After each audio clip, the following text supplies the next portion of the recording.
Maglalakad ako paakyat sa isang trail. Lakarin na natin siya.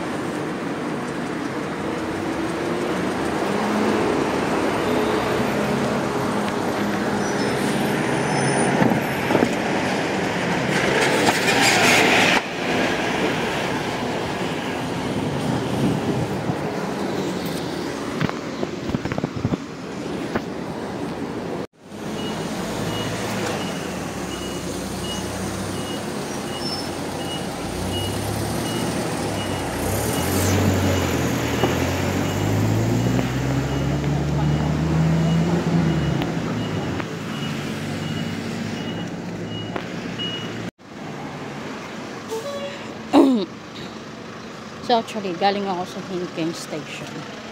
From Hinking Station, nakad ako dito. So, medyo from Hinking Station, from the point na pinakita ko sa inyo, ano na, mga 5 minutes na ako naglalakad na. So itong nilalakad ko ngayon, paakyat siya.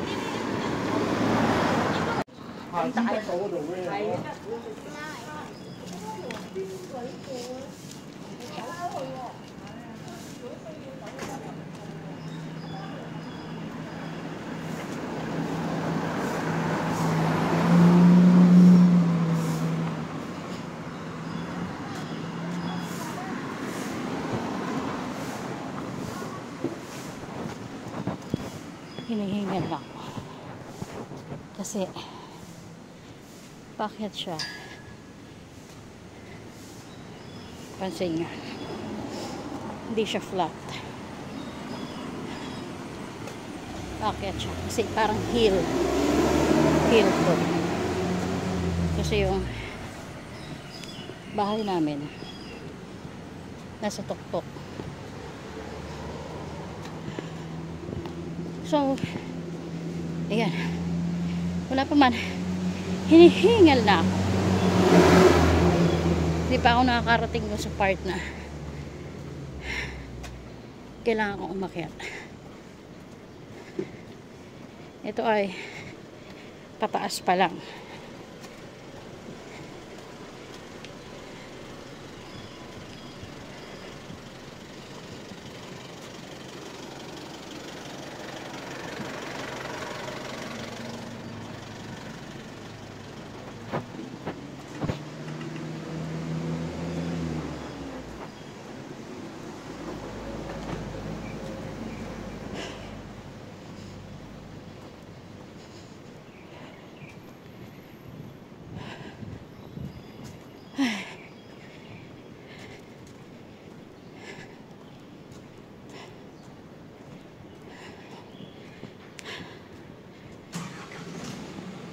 Wala masyadong naglalakad dito. Ang karamihan naglalakad dito mga estudyante, kasi merong school doon. Yan sa gilid, yan yung Helen Liang Memorial Secondary School of Shooting. So nandito na tayo ngayon sa point na aakyat tayo. Aakyat na muna tayo. So, ito yung aakyatin natin.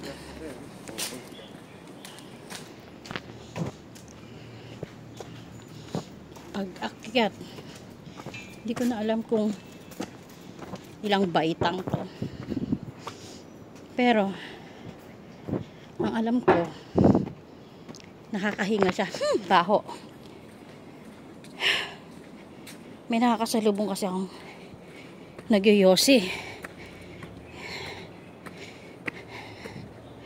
So yan. Akyat tayo dito sa mambundok na part na to. Kahingal.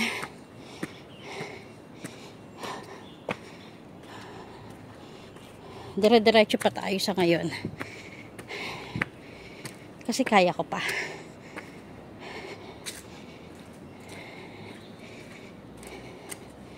Yung tuhod ko, masakit na. Nirarayuman na.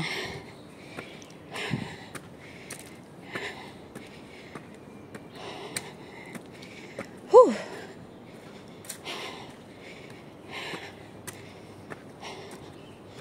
Grabing pagiging ako.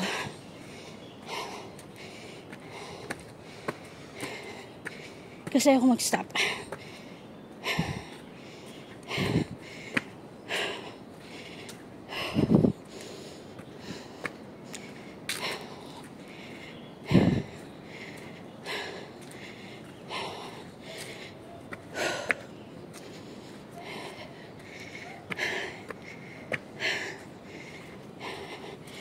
So, hanggang doon tayo.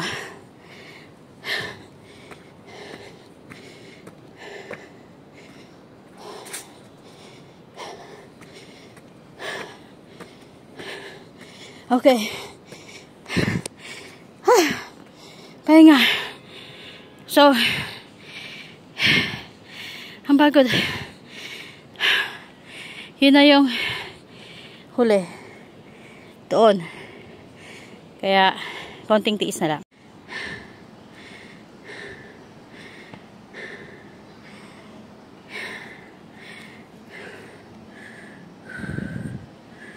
Grabing hingal ko. Yung tibok ng puso ko, ang bilis. Kasi tinatry ko siya na huwag talagang huminto. So, before last week, doon yung stop ko. Yun. Ngayon dito na. So, unti-unti kong ina-adjust yung sarili ko. Hanggang masanay ako. So, for the whole week, dito ako mag-stop bago ako tuluyang makaakyat. Minsan, ewan ko ba, bakit kailangan ko papahirapan yung sarili ko na umakyat dito sa bundok na to. But anyway, fighting. Eto, nakahinga na ako, nakabawi na ako ng hininga. Kaya, tara, laban na yan. Nagbumoist tuloy sa lamin ko. Ayan, simula ulit tayo akyat hanggang makarating tayo sa taas.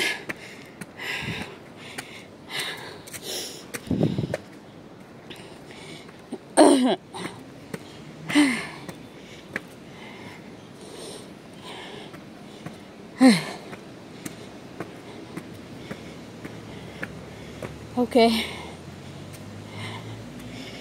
So, ayun na.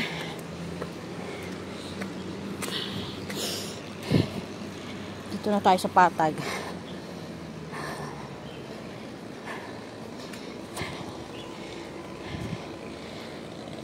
Ang pagod. So, ito na. Dito na tayo.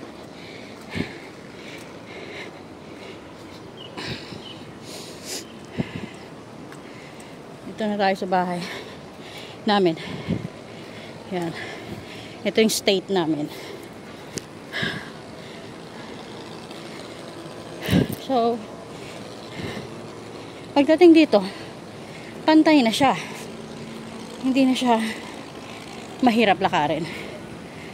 Kung tutuusin naman, pwede naman akong wag na umakyat ang bundok at sumakay na lang sa bus. Ayan, oh. From Taiwai Station to dito. Pwede ko naman siyang sakay. Pwede naman ako sumakay na lang ng bus.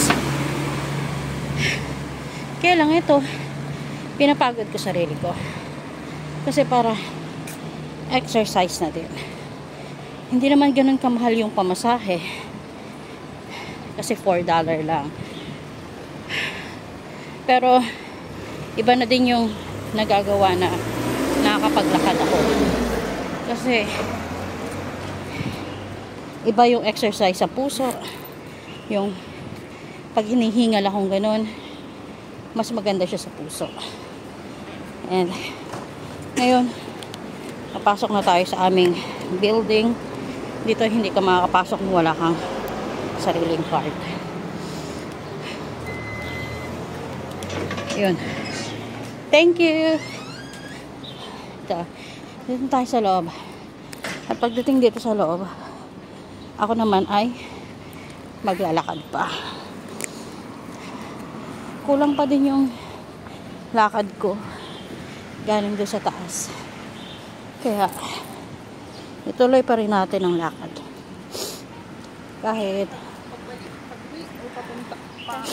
Kahit na mga isang round lang, lakad tayo.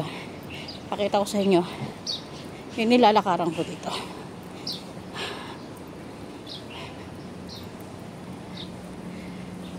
Maraming naglalakad dito ng mga taga dito. Kasi dito lang sa lugar namin, pwede ka nang mag-jogging, maglakad, nang hindi mo na kinakailangang lumabas pa. Pero syempre, kung gusto mo nang medyo mas may thrill ng konti yung lakad, at gusto mo medyo talagang hingalin ka, kailangan mong daanan yung dinaanan ko. From Hinking to dito. Kaya, mapagod. So, ipapakita ko kung saan ako galing. Saan ako naglakad para makarating dito. Mapagod. Pero okay lang. Kasi, at least, malaking tulong siya para makabawas sa taba nating naiipon sa ating katawan.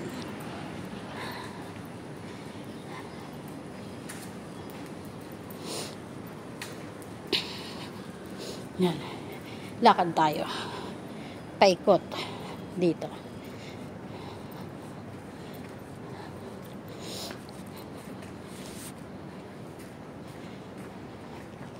So, ayun yan yung building na galing na bago ako umakyat, yung sa may school.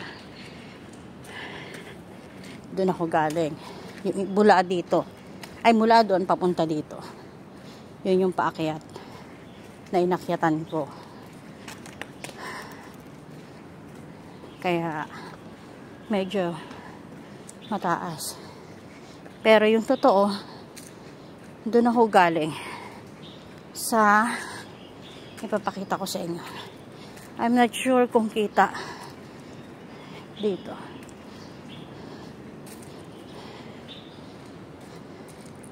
Hindi ko alam kung makikita natin kasi maraming damo.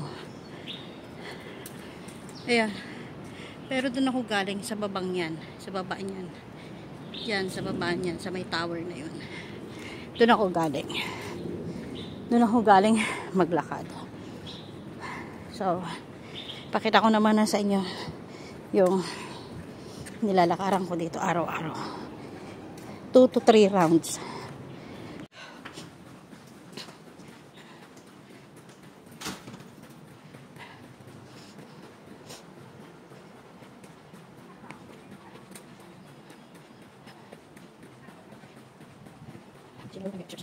Yung guard. So marami dito naglalakad, tumatakbo, naglalakad ng alaga. So pag may alaga ka maliit, maganda na ilakad-lakad mo. Tapos may makakasalubong ka mga kapwa mo Pilipina, pwede ka makipagmarites. Katulad yan, yung masasalubong ko. O, diba? Pwede magmarites saglit. Good morning! Hi, Bebe! Ha? Good morning, Peppa. Hi, Peppa! This is Peppa? Yeah. Huh? Hi! Hi! May saltik siya ngayon. May saltik o siya. Sige na. Sige po. Ako'y galing ako doon sa baba, sa Hinking. Yan. Ganyan ang buhay namin dito. Pagka buha Pilipino yung mga kasalubong mo. Lalo na kung kakilala mo din lang. It is a thing na makipag-usap ka. Hindi naman obligado, pero syempre, pag alam mo namang kakilala at kakwentuhan mo, why not coconut? At saka mabuti na rin yung nagkakaroon ka ng kaibigan sa mga ganitong community. Kasi kahit papano, mararamdaman mo na hindi ka malayo sa bansa mo. Kaya okay lang na makikipag-friend ka.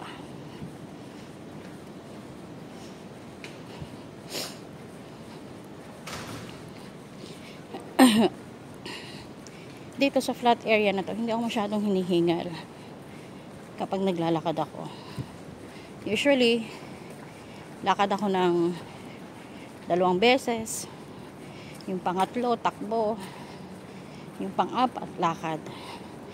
Kapag sinisipag ako at alam kong wala akong gagawin. Pero, kung hindi naman, isang lakad lang mula Hinking hanggang dito, isang ikot dito, kasi alam ko naman na pagod na yung katawang lupa ko. Ayan. Isang ikot lang, okay na.